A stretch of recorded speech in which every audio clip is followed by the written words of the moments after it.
Right. ముందుగా నాకు ఇచ్చిన ఆ యొక్క మాటను మనము ఒకసారి చదువుకుందాం. మొదటి మాటగా మనము లూకా సువార్త తీద్దాం పరిశుద్ధ గ్రంథంలో నుండి. లూకా సువార్త 23వ అధ్యాయము 34వ వచనము పరిశుద్ధ గ్రంథం. అందరూ తెరిచినట్లయితే ఆ యొక్క మాటలను ఒకసారి మనమందరము కూడా చూద్దాము. చదవండి. యేసు, తండ్రి వీరేమి చేయుచున్నారో వీరెరుగరు గనుక క్షమించమని చెప్పెను. వీరిని క్షమించమని చెప్పెను. దేవునికి స్తోత్రం. హల్లెలూయా. ప్రియమైన దేవుని బిడ్డలారా, ఈ యొక్క మాటను యేసుక్రీస్తు ప్రభువారు ఏ సమయమున ఆయన చెప్పారంటే, ఇంకా కొన్ని గంటల్లో ఆయన మరణించబోతున్నాను అనే ఆ యొక్క సమయంలో ముందుగా ఆయన తెలియచేసిన మాటలుగా ఈ యొక్క మాటలను మనం చూస్తున్నాం. నిజముగా ఆయన శిలవలో పలికిన 7 మాటలు కూడా ఎంతో శ్రేష్టమైనవి, ఎంతో విలువైనవి. అవి చివరి మాటలు అన్నమాట. ఈ భూమి మీద ఆయన భూమిని విడిచి ఆయన పరదేశుకు వెళ్ళే సమయంలో పలికిన 7 మాటలు. దేవునికి స్తోత్రం. నిజంగా ఒకసారి మనము జ్ఞాపకం చేసుకుంటే, ఒక మనిషి పుట్టినప్పటి నుండి తనకు మాటలు వచ్చినప్పుడు తను మరణించేంత వరకు కూడా అనేక మాటలు ఆయన మాట్లాడుతూ ఉంటాడు. కానీ ఎవరు కూడా వాటిని పెద్దగా పట్టించుకోరు. అది ఎంత గొప్పవారైనా ఏ ఉన్నత స్థితిలో ఉన్నవారైనా, ఎలాంటి వారైనా సరే, వారు అనేక మాటలు మాట్లాడతారు చిన్న ప్రాయం నుండి వారు మరణించేంత వరకు. కానీ ప్రతి ఒక్కరూ కూడా చివరి క్షణంలో ఏదైతే మాటలు మాట్లాడతారో, వారు చనిపోయే సమయంలో ఏదైతే మాట్లాడే మాటలు ఉంటాయో, వాటిని ప్రతి ఒక్కరు కూడా వారి హృదయంలో వారు ఎప్పటికీ మర్చిపోరు. అవునంటారా కాదంటారా? చనిపోయేటప్పుడు ఏ వ్యక్తి కూడా వ్యర్థమైన మాటలు మాట్లాడు, అపహాసపు మాటలు మాట్లాడు.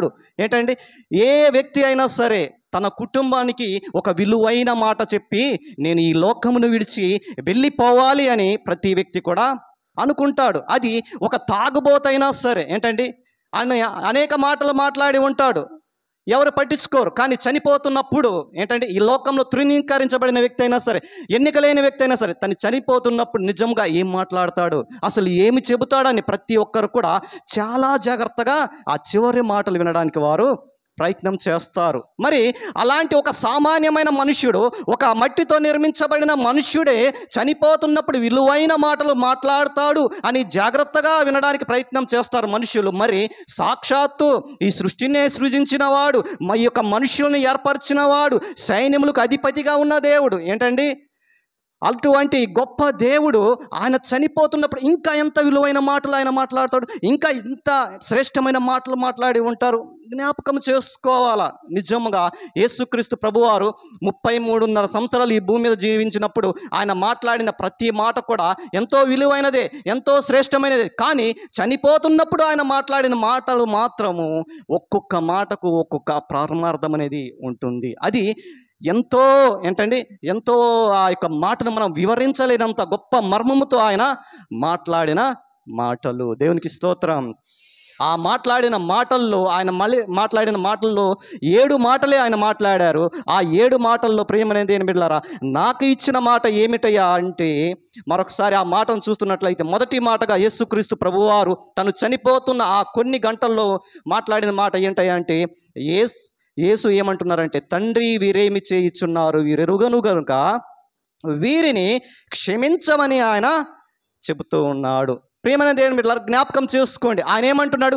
క్షమించుమని ఒక మాటను ఆయన ప్రస్తావిస్తూ ఉన్నాడు. మొదటి మాటగా శిలువలో తను పలికిన మొదటి మాట క్షమాపణతో ఆయన ప్రారంభిస్తూ ఉన్నాడు. జ్ఞాపకం చేసుకున్న ప్రియమైన దేవుని బిడ్డలారా, ఆయన పలికిన ఈ యొక్క మాటలో ప్రియమైన దేవుని ఎంతో గొప్ప పరమార్థం ఉంది, ఎంతో గొప్ప ఆ యొక్క మర్మం అనేది ఉంది. అయితే ప్రియమైన దేవుని బిడ్డలారా, దేవుడు నాకు ఇచ్చిన కృపను బట్టి, ఆయన నాకు తెలియపరిచిన ఆ యొక్క విషయాన్ని బట్టి కొన్ని మాటలు నేను మీతో చెప్పడానికి నేను ప్రయత్నం చేస్తాను. ఆయన ఈ భూమి మీద సజీవులుగా ఉన్నప్పుడు క్షమాపణ అనే ఆ మాట లేక ఆ అంశము ఎప్పుడు వచ్చింది, లేక తను ఆ యొక్క సందర్భం వచ్చిన స్థితులు ఏమిటి, క్షమించే ఆ యొక్క సందర్భాలు వచ్చిన కొన్ని పరిస్థితులు మీ ముందుకు తేవడానికి నేను ప్రయత్నం చేస్తాను. ఒకసారి చూద్దాం, ఒక మాటను మనం జ్ఞాపకం చేసుకుందాం. మత్తయి సువార్త 6వ అధ్యాయము శిలవలో ఆయన పలికిన మొదటి మాట క్షమాపణ అనే మాట గురించి ఆయన మాట్లాడాడు కాబట్టి పరిశుద్ధ గ్రంథంలో ఆయన జీవముతో ఉన్నప్పుడు ఈ యొక్క క్షమాపణ అనే మాటను ఆయన ఎక్కడెక్కడ ప్రస్తావించాడు అనే మాటను మనం ధ్యానం చేసుకుందాం. అనేక సార్లు ఆయన క్షమాపణ మాటను ఆయన ప్రస్తావించాడు, కానీ కొన్ని మాటలు దేవుడు నాకు బయలుపరిచిన కొన్ని మాటలు నేను మీ ముందుకు తేవడానికి నేను ఇష్టపడుతూ ఉన్నాను. మత్తయి సువార్త 6వ అధ్యాయము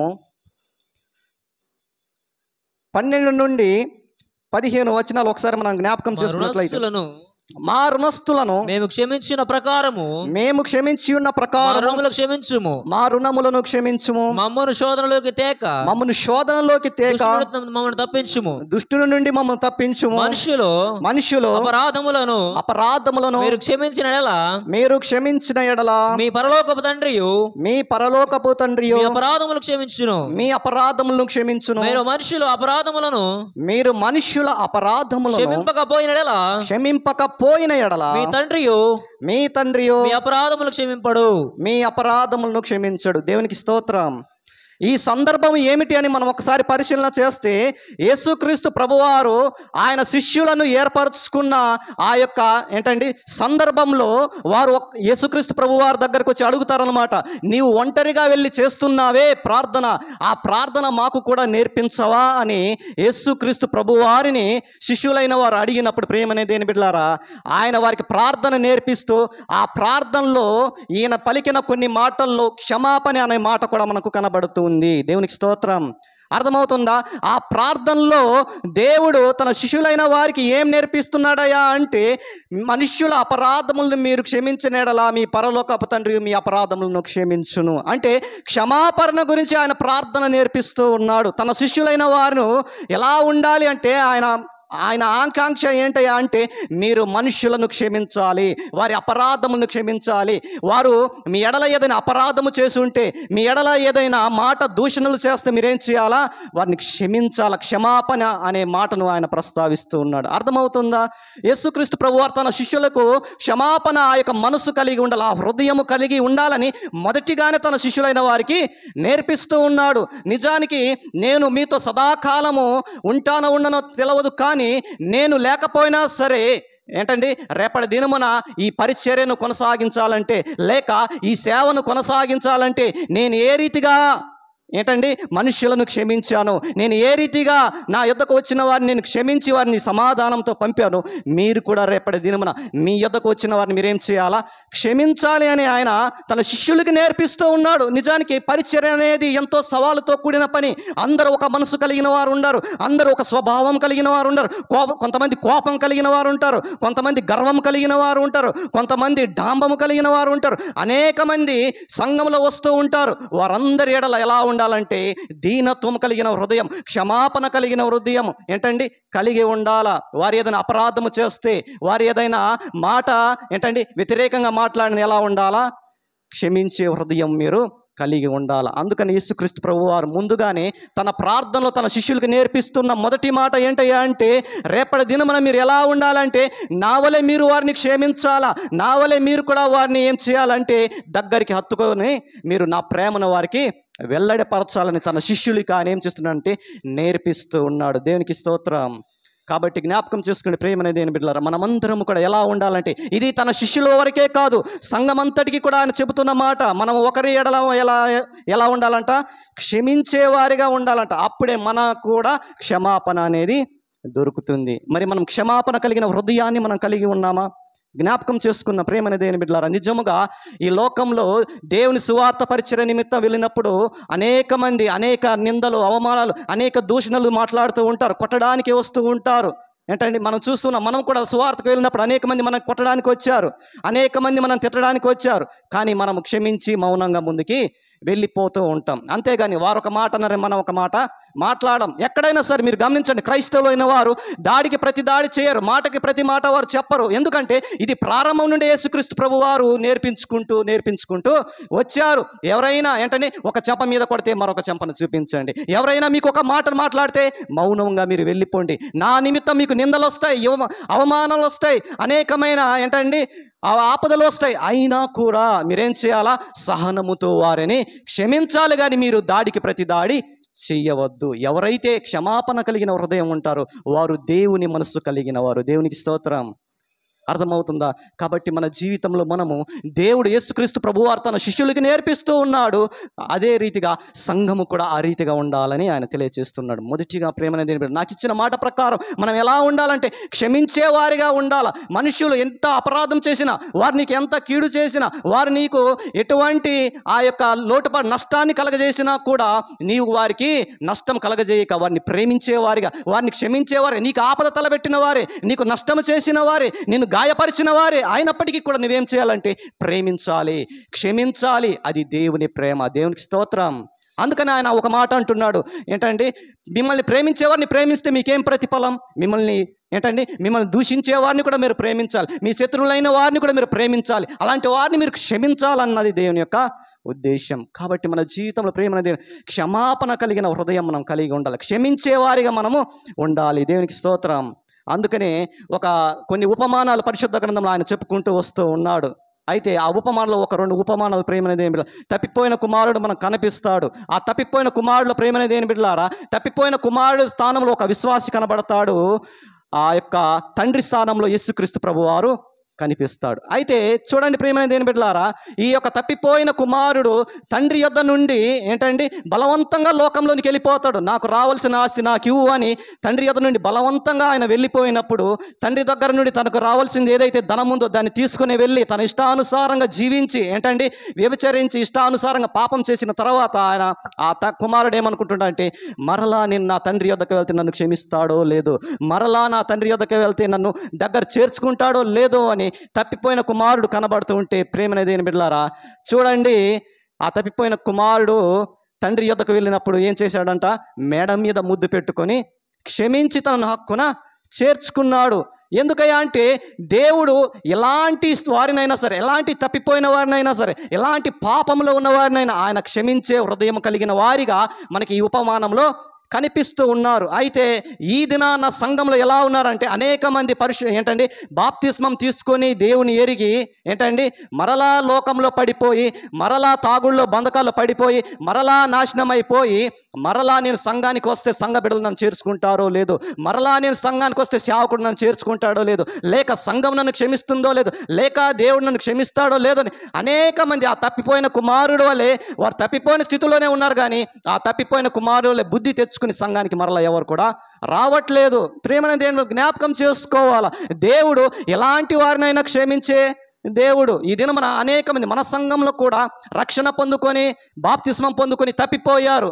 కానీ మరలా రావడానికి వారు ఇష్టపడట్లేదు. కారణం ఏంటంటే, నేను పాపంలో ఉన్నాను, నేను తప్పిపోయాను, మరలా నేను మందిరానికి వస్తే నన్ను క్షమిస్తారో లేదో, సేవకుడు క్షమిస్తాడో లేదో, దేవుడు క్షమిస్తాడో లేదో అని ఇంకా వారు ఆ పాపంలోనే జీవిస్తున్నారు. కానీ వారికి తెలియని సత్యం ఏంటయ్యా అంటే, వారు ఎంత ఘోర పాపంలో ఉన్నా కూడా దేవుడు వారిని క్షమిస్తాడు. దేవునికి స్తోత్రం.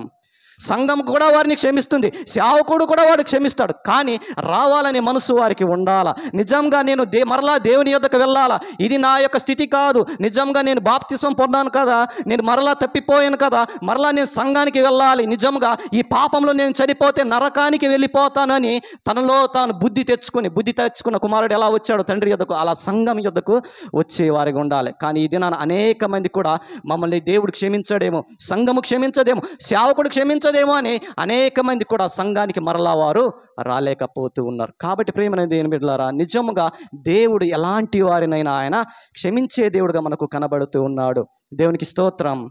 అయితే మరొక మాటను మనం జ్ఞాపకం చేసుకుందాం. మార్కు సువార్తలో మరొక మాటను చూసినట్లయితే 2వ అధ్యాయం, మార్కు సువార్త 2వ అధ్యాయం 10వ వచనంలో ఒక మాట మనం చూసినట్లయితే, అయితే పాపమును క్షమించుటకు భూమి మీద మనిషి కుమారుడికి అధికారం కలదని మీరు తెలుసుకుని వారితో చెప్పి పక్షవాయు గల వారిని చూచి నీవు లేచి నీ పరిపెత్తుకొని ఇంటికి పొమ్మని నీతో చెబుతున్నాను నేను. దేవునికి స్తోత్రం.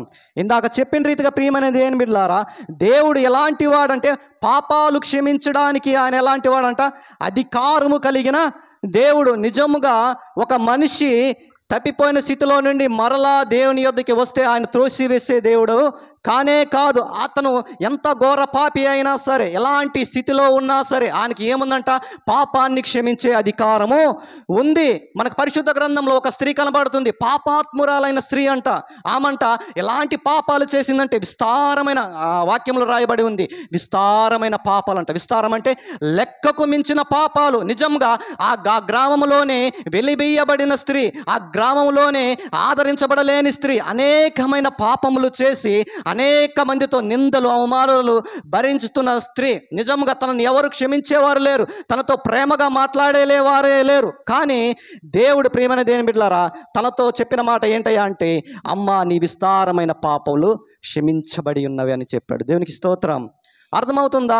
కొన్నిసార్లు ప్రియమైన దేని బిడ్డ మనల్ని మనుషుల్ని క్షమించడానికి ఇష్టపడము, కానీ యేసుక్రీస్తు ప్రభువారు ఎంత ఘోర పాపినైనా సరే ఆయన క్షమించడానికి ఇష్టపడే దేవుడు. ఆయన అధికారం ఉందంట. దేనికి అధికారం ఉందంట? పాపాన్ని క్షమించే అధికారం కలిగిన దేవుడు. ఈ దిన మన ప్రియమైన దేని బిడ్డలారా మనం అందుకని ఎలాంటి పాపంలో పడిపోయినా సరే మరలా దేవుని యొద్దకు వచ్చి మనము క్షమాపణ కోరినట్లయితే ఖచ్చితంగా ఆయన మనల్ని క్షమించి ఆ పాపం నుండి విడిపించే అధికారం ఆయనకున్నదని మనం గ్రహించాలి. దేవునికి స్తోత్రం. దేవుని ఎదుట మన పాపంను కడిగే శక్తి దేవునికి ఉంది. నిజంగా ఎంత ఘోర పాపమినైనా సరే ఆయన పరిశుద్ధునిగా మార్చే ఆ శక్తి, ఆ అధికారం కలిగిన వాడు దేవుడు. అయితే ఒక్క విషయంలో మాత్రం క్షమించడంట. తెలుసా? పరిశుద్ధ గ్రంథంలో ఒక పాపాన్ని మాత్రం క్షమించడం అన్నాడు. అసలు దానికంతా అసలు విమోచనే లేదు. ఆ పాపంనైతే నిజంగా యేసు ప్రభు వారు అసలు క్షమించనన్నారంట. ఏమిటి అసలు ఆ పాపం? అసలు యేసుక్రీస్తు ప్రభు వారు క్షమించనన్న అంత ఘోర పాపం ఏమిటయ్యా అంటే, అదే మార్కు సువార్తలో చూడండి ఆయన మాట్లాడుతున్న మాట ఏంటయ్యా అంటే 28, 29 వచనాల్లో ఆయన మాట్లాడుతున్న మాట 28, 29 3వ అధ్యాయం. అక్కడే మార్కు సువార్తలో 3వ అధ్యాయం 28, 29 వచనం. సమస్త పాపములను మనుషులు చేయు దూషణలన్నీ వారికి క్షమింపబడును గాని పరిశుద్ధాత్మ విషయము దూషణ చేయువాడెప్పుడును క్షమాపణ పొందక నిత్య పాపము చేసిన వాడే ఉండునని మీతో నిశ్చయముగా చెప్పుచున్నాను. దేవునికి స్తోత్రం. ప్రియమనే దేని బిడ్డలారా ఇక్కడ దేవుడు మాట్లాడుతున్న మాట ఏంటంటే, సమస్త పాపాలు, ఏ పాపానికైనా సరే సమస్త పాపాలకంట క్షమాపణ అనేది ఉంటుంది, కానీ పరిశుద్ధాత్మ విషయంలో మాత్రము దూషణ చేస్తే దానికంట క్షమాపణ అనేది ఉండదు. ఇది చాలా కఠినమైన మాట. యేసుక్రీస్తు ప్రభువారే క్షమించలేని ఒక భయంకరమైన పాపం ఏదైనా ఉంది అంటే పరిశుద్ధాత్మను దూషించడం అంట. కాబట్టి జ్ఞాపకం చేసుకోండి, మన జీవితంలో ప్రియమైన దేని బిడ్డలారా ఏ పాపం చేసినా మనకి ఆ పాపం నుండి విడుదల వస్తుంది, కానీ ఆ పాపం నుండి మనకు క్షమాపణ దొరుకుతుంది. కానీ పరిశుద్ధాత్మను మనం దూషిస్తే అందులో నుండి మనకు క్షమాపణ అనేది దొరకదు. కాబట్టి నేను చెప్పేది ఏంటయ్యా అంటే, మనకు క్షమాపణ దొరుకుతుంది కదా అని మీరు విస్తారంగా పాపాలు చేయమని నేను చెప్పడం లేదు. ఆయన చెప్పిన మాట ఏంటయ్యా అంటే, తండ్రి వీరేమి చేయుచున్నారు, వీరు ఎరుగన గనక వీరు చేస్తున్న పాపాలు ఏంటని వారిని క్షమించడం. మీరు తెలిసి తెలియక చేసే పాపాలను ఆయన క్షమిస్తాడు, కానీ తెలిసి అదే పాపంలో చేస్తే ఖచ్చితంగా దాని ఫలాన్ని నువ్వు పొందుకుంటావు. అర్థమవుతుందా? దేవుడు క్షమిస్తున్నాడు కదా అని నువ్వు పాపం చేసుకుంటూ వెళితే నీ పాపం వల్ల వచ్చు జీతము మరణం అని దేవుని యొక్క లేఖనం సెలవిస్తుంది. కాబట్టి పాపానికి కూడా ఒక పరిమితి ఉంది, పాపానికి కూడా ఒక నిర్దిష్టత దేవుడు కల్పించి ఉన్నాడు.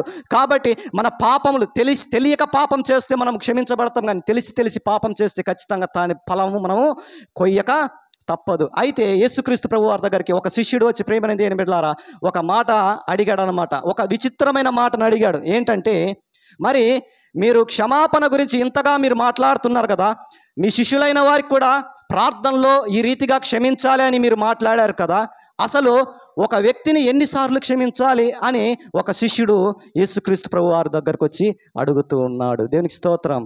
ఒకసారి ఆ మాటను కూడా మనము చూద్దాం. మత్తయి సువార్త 18వ అధ్యాయం,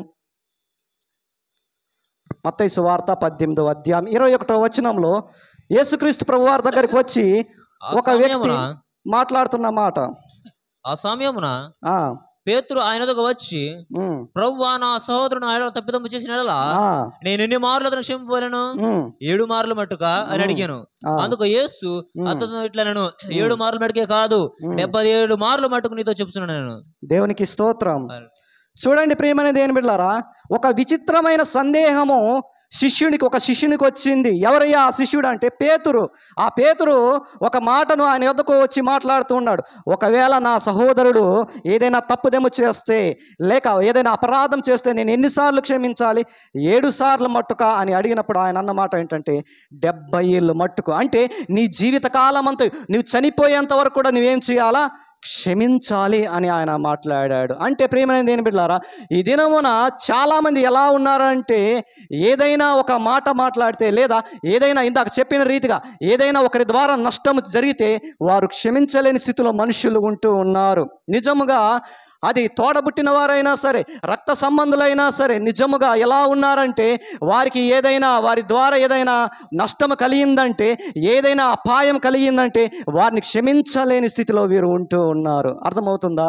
దేవుడు మాట్లాడుతున్న మాటలు ఏంటి అంటే, ఒక వ్యక్తిని నువ్వు ఎంతవరకు నువ్వు క్షమించాలంటే 70 ఏళ్ళ మట్టుకు. 70 అంటే నువ్వు చనిపోయేంత వరకు కూడా నువ్వేం చేయాలి? ఆయనని క్షమిస్తూనే ఉండాలి. ఆయన నీ ఎడల ఎంత అపరాధంగా నడిచినా, ఎంత తప్పిదం చేసినా, ఆయన నీకు ఎంత కీడు తలపెట్టినా కూడా ఇందాక చెప్పిన రీతిగా నువ్వు ప్రతి కీడు చేయకుండా, నువ్వు ప్రతి దూషణ చేయకుండా నువ్వు ఏం చేయాలంటే ఆయన క్షమిస్తూనే ఉండాలా. నీవు దేవుని ప్రేమనానికి వెల్లడిపరుస్తూనే ఉండాలా. దేవునికి స్తోత్రం. నిజముగా ఇటువంటి క్షమాపణ ఎంతమంది కలిగి ఉన్నారండి?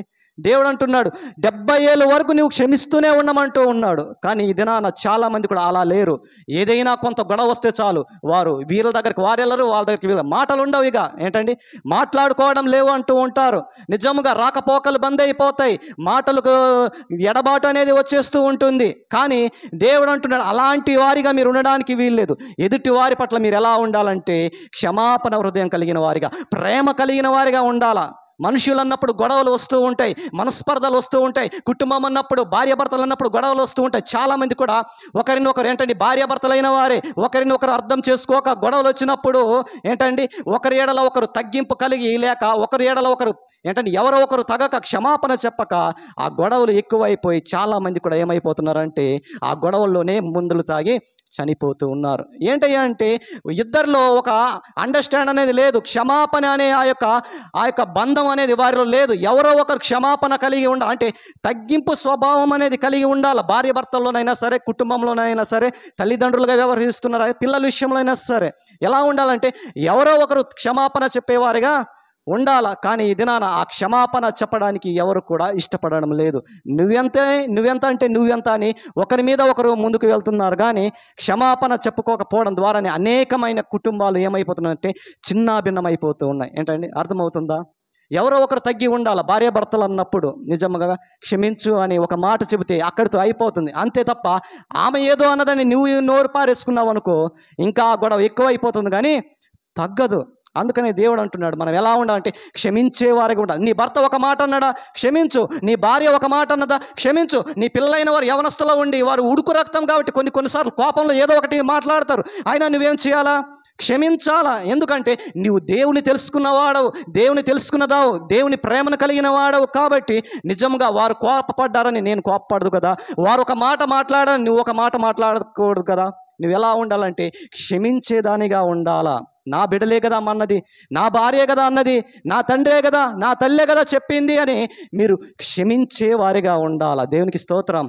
నీ తప్పు ఉన్నా లేకపోయినా నువ్వేం చేయాలంటే క్షమించేవారిగా ఉండాలి. ఎందుకంటే యేసుక్రీస్తు ప్రభువారు అదే మాదిరి చూపిస్తున్నారు. ఎందుకంటే ఆయన ఏ తప్పు చేయలేదు, ఏ పాపం చేయలేదు. ఆయన కూడా ఆయన ఏమంటున్నాడు, క్షమించండి. ఒక వ్యక్తి క్షమించండి అని ఎప్పుడు అంటాడు? ఐఎమ్ సారీ అని ఎప్పుడు చెప్తాడండి? ఏదైనా తప్పు చేసినప్పుడు సారీ అండి, నేను చూడక మిమ్మల్ని తగిలాను, సారీ అండి, చూడక ఏదో అపరాధం చేశానని. ఏదైనా తప్పు చేసినప్పుడే క్షమాపణ అనే మాట వస్తుంది తప్ప ఊరికేనే ఎవరు కూడా క్షమించండి అనే మాటనైతే మాట్లాడు. అర్థమవుతుందా? యేసుక్రీస్తు ప్రభువారు మరి తన తప్పు లేదు, అతను ఏ తప్పు కూడా చేయలేదు, ఒక మాటను సెలవిచ్చాడు. ఈ సృష్టికే ఒక సవాలు విసిరాడు. ఏంటంటే నాలో పాపం ఉన్నదని, లేక నాలో తప్పు ఉన్నదని మీకు ఎవరైనా నిరూపించగలరా అని. అర్థమవుతుందా? తను ఏ తప్పు చేయలేదు, ఏ పాపము చేయలేదు, అయినా కూడా క్షమాపణ అడుగుతున్నాడు. ఎవరి నిమిత్తము? మనలందరి నిమిత్తము. కాబట్టి అంత గొప్ప దేవుడు తనను తాను తగ్గించుకొని క్షమాపణ అడుగుతున్నప్పుడు మనం కూడా ఎలా ఉండాలంటే క్షమించేవారిగా మనం ఉండాలా. ప్రతి విషయంలో కూడా క్షమాపణ కలిగిన వారిగా మనం ఉండాలా. దేవునికి స్తోత్రం. అందుకని ఆయన అంటున్నాడు 70 ఏళ్ళ వరకు ఏంటండి, నువ్వు చనిపోయేంత వరకు నువ్వేం చేయాలా? క్షమిస్తూనే ఉండాలా. నీ భార్యను నువ్వు క్షమిస్తూనే ఉండాలా, నీ భర్తను నువ్వు క్షమిస్తూనే ఉండాలి, నీ బిడ్డలైన వారిని నువ్వు క్షమిస్తూనే ఉండాలా. కొన్నిసార్లు గద్దించాలా, కొన్నిసార్లు వారిని ఏం చేయాలా, క్షమించాలా. దేవునికి స్తోత్రం. అన్నిసార్లు నువ్వు క్షమించుకుంటూ పోతే అక్కడ కూడా ప్రాబ్లం అవుతుంది. ఏంటండి, వాడు సిగరెట్ తాగుతుంటూ అంటాడు, పర్లేదు నా కొడుకు నీకు క్షమించావనుకో, రేపు వాడు వైన్స్కి వెళ్ళి నీ ముందే బీరు సీసా తాగుతూ ఉంటాడు. దేనికి స్తోత్రం. అర్థమవుతుందా? నేను చెప్పే మాట ఏంటంటే కొన్నిసార్లు మనం క్షమించాలా, కొన్నిసార్లు వారిని గద్దించాలా. అన్నిసార్లు క్షమించాలని నేను చెప్పట్లేదు. అర్థమవుతుందా? కొన్నిసార్లు మనం క్షమించాలా, కొన్నిసార్లు మనము గద్దించాలా. యేసుక్రీస్తు ప్రభువారు కూడా కొన్నిసార్లు గద్దించాడు, కొన్నిసార్లు క్షమించాడు. కాబట్టి మనం కూడా సమయానుకూలంగా పరిస్థితులను బట్టి క్షమించాలా, పరిస్థితులను బట్టి వారిని గద్దించే వారిగా ఉండాలి. కాబట్టి మన జీవితంలో మనం 70 ఏళ్ళ వరకు కూడా ఏంటంటే చనిపోయేంత వరకు కూడా మనం వారిని క్షమించే వారిగా మనము ఉండాలి. దేవునికి స్తోత్రం. అయితే ఈ క్షమించడం ద్వారా మనకి ఏం కలుగుతుందయ్యా, అలా క్షమించుకుంటూ పోతే మనకేమొస్తుందయ్యా అంటే, జ్ఞాని అయిన సొలొమోను ఒక చక్కనైన మాట మాట్లాడాడు. అలా క్షమించుకుంటూ వెళ్తే మన జీవితంలో పొందుకునేది ఏంటయ్యా అంటే, సామెతల గ్రంథంలో ఒక మాట తెలియచేశాడు జ్ఞాని అయిన సొలొమోను. 19వ అధ్యాయం, సామెతల గ్రంథము 19వ అధ్యాయం తీద్దాం. సామెతల గ్రంథము 19వ అధ్యాయంలో ఇక్కడ సొలొమోను గారు ఒక మాట, చక్కనైన మాట మాట్లాడారు. మన జీవితంలో మనం క్షమించుకుంటూ పోతే మన జీవితంలో పొందుకునే ఆ యొక్క మేలు ఏంటయ్యా అంటే, ఇక్కడ వ్రాయబడిన మాట తెరుద్దాం పరిశుద్ధ గ్రంథంలో నుండి. సామెతల గ్రంథము 19వ అధ్యాయము 11వ వచనం. ఒకని సుబుద్ధి వానికి దీర్ఘశాంతమునిచ్చును, తప్పులు క్షమించుట అట్టి వానికి ఘనతనిచ్చును. దేవునికి స్తోత్రం. చూడండి, స్పష్టంగా చూడండి, అక్కడ చెప్తున్న మాట ఏంటంటే, ఒకని సుబుద్ధి వానికి దీర్ఘశాంతమునిచ్చును, తప్పులు క్షమించుట. జాగ్రత్త వినండి, తప్పులు క్షమించుట అట్టివానికి ఏమొస్తుందంటే ఘనతనిస్తుంది. ఇది దేవుని వాక్యం సెలవిస్తున్న మాట. ఏమొస్తుందంట? ఘనత అనేది వస్తుంది. నీ జీవితంలో నువ్వు క్షమించుకుంటూ పోతే అంట నీ జీవితంలో ఒక ఘనత అనేది వస్తుందంట. అర్థమవుతుందా? ఘనత అనేది ఒక వ్యక్తికి ఎప్పుడు వస్తుంది అంటే, ఏదైనా సాధించినప్పుడు వస్తుంది, ఏదైనా విజయం పొందుకున్నప్పుడు వస్తుంది, ఏదైనా గొప్ప కార్యం చేసినప్పుడు ఆయన ఘనత అనేది వస్తుంది. కానీ దేవుని లేఖనం ఏమి సెలుస్తుంది తెలుసా? నువ్వు క్షమించినప్పుడు నీకు ఘనత వస్తుందంట. ఎంత గొప్ప భాగ్యమో చూడండి. క్షమించినప్పుడు ఘనత వస్తుందంట. వినడానికి ఇది చాలా విచిత్రంగా ఉన్న మాట అయినప్పటికీ కూడా క్షమిస్తే ఘనత వస్తుందంట. చూడండి, కొంతమంది అంటూ ఉంటారు, నిజంగా ఆయనను ఎంత తిట్టినా, ఎంత అవమానించినా కూడా ఆ వ్యక్తి చూడండి క్షమించి మౌనంగా వెళ్ళిపోతున్నాడు. కానీ ఏ మాట కూడా ఆయన ప్రతిదూషణ చేయట్లేదని ఎదుటివారు చెబుతారన్నమాట. అంటే చూడండి, కొంతమంది కూడా ఈ రీసెంట్గానే ఒక పాస్టర్గా మనకు చనిపోయారు, పగడాల ప్రవీణ్ కుమార్ అని. ఏంటండి, నా భర్తను ఎవరు చంపారో తనకు తెలుసు. ఏంటండి, ఎవరు చంపారో వాళ్ళకి తెలుసు. అయినప్పటికీ కూడా వారు ఎవరు చంపినా కూడా వారి పట్ల వీరు ఏం చేస్తున్నారంటే ప్రతీకారం చేయమని, ఏంటండి, వారిని శిక్షించాలని చెప్పక వీరు ఏం చేస్తున్నారంటే తన సొంత భర్తే, తన సొంత కూతురు ఏమంటుంటే వారిని క్షమించండి అని. చూడండి, ఆ ఒక్క మాటతో అనేక మంది వారిని ఎంతగానో గణపరుస్తున్నారు తెలుసా? నిజంగా ఆ పాస్టరమ్మ ఎంత గొప్పది, ఆ కూతురు ఎంత గొప్పది, చిన్న ప్రాయంలోనే నిజంగా ఏంటండి తన భర్తను చంపిన వారిని కూడా క్షమించమంటుందంటే ఆ కుటుంబం ఎంత గొప్ప కుటుంబం అని గణపరుస్తూ ఉన్నారు. దేని ద్వారా ఆ యొక్క మెప్పు వస్తుంది ఆ యొక్క పాస్టరమ్మ గారికి, లేక ఆ యొక్క సేవకురాలికి అంటే క్షమించడం ద్వారా. అర్థమవుతుందా? కొన్నిసార్లు క్షమించడం ద్వారా కూడా ఘనత వస్తుందనే మాటను మన జీవితంలో మనము జ్ఞాపకం చేసుకోవాలి. కాబట్టి క్షమించే హృదయాన్ని మనం కలిగి ఉండాలి. యేసుక్రీస్తు ప్రభువు వారు క్షమించారు, ఆ రీతిగా మనం క్షమించాలి. తన శిష్యులకు నేర్పిస్తున్నాడు, మీరు క్షమించండి. కాబట్టి మనం కూడా ఎలా ఉండాలా? క్షమించే వారిగా ఉండాలి. దేవునికి స్తోత్రం. కాబట్టి జ్ఞాపకం చేసుకుని ప్రియమైన దేవుని బిడ్డలారా, ఈ దినమున దేవుడు నాకు ఇచ్చిన మాట ఏమిటయ్యా అంటే, మొదటి మాట, తండ్రి వీరేమి చేయుచున్నారు వీరు ఎరుగరు గనుక వీరిని క్షమించండి. ఆయన క్షమించమని అడుగుతూ ఉన్నాడు.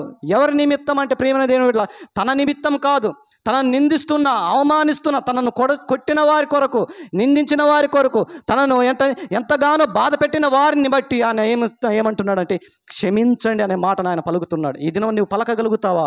నిన్ను కొట్టిన వారిని నువ్వు క్షమించమని అడుగుతావా? ఏంటంటే నిన్ను తిట్టిన వారిని నువ్వు క్షమించగలుగుతావా? నీ మీద ప్రతి దూషణ వారిని నువ్వు క్షమించగలుగుతావా? అలా అయితే నీవు కూడా దేవుని స్వభావం కలిగిన దానివి. అలా అయితే నువ్వు కూడా దేవుని మనస్సును కలిగిన వాడివి. అర్థమవుతుందా? తనను నిందించిన వారిని, హింసించిన వారిని క్షమించమని ఆయన తండ్రిని వేడుకుంటున్నాడు. ఈ దినమున మనం కూడా అలా ఉండాలనేది దేవుని యొక్క ఉద్దేశం. అందుకని శిష్యులకు నేర్పిస్తున్నాడు, మీరు కూడా ఎలా ఉండాలా? క్షమించేవారిగా ఉండాలని. కాబట్టి మనం క్షమించేవారిగా ఉండాలి, క్షమాపణ హృదయం కలిగిన వారిగా ఉండాలనేది దేవుని యొక్క ఉద్దేశం. కాబట్టి అటు రీతిగా మనము ముందు కొనసాగాలని కోరుకుంటూ ఈ కొద్ది మాటలు దేవుడు దీవించునుగాక.